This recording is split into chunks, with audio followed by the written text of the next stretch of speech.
আসসালামু আলাইকুম গাইস।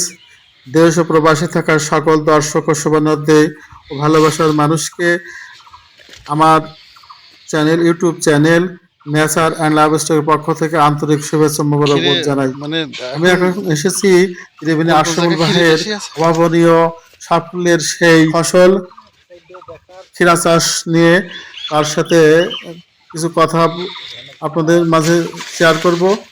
ক্ষীরা চাষ করে উনি অভাবনীয় সাফল্য অর্জন করেছেন। অল্প জমিতে উনি অনেক সাফল্য অর্জন করেছেন।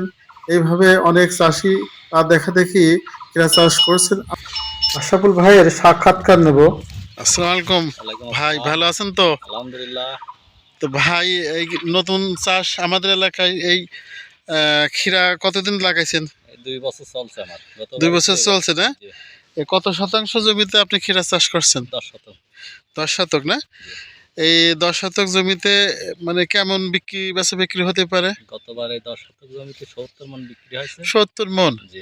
এখন এবার গত হাটের দিন তুলেছিলাম আর আজকে এখন কত করে মণ চলছে? আজকে তুলছি, আজকে বেচেছি 80 টাকা কেজি। তার মানে 3200 টাকা মণ। জি।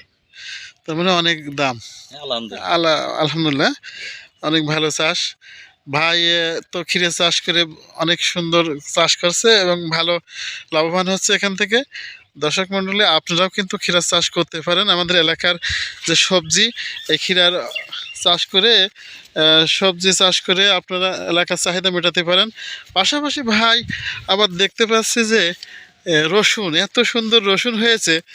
এই রসুনের আসলে কি বলবো, মাঠের শ্রেষ্ঠ রসুনই বলা যায়। ভাইয়ের চাষগুলো খুব সুন্দর এবং পরিচ্ছন্ন। উনি একজন আদর্শ কৃষক। এই কৃষক আসলে এইরকম কৃষক না হলে চাষ করে কোনো লাভ হয় না। সুন্দর, মানে একদম পরিপাটি কৃষক।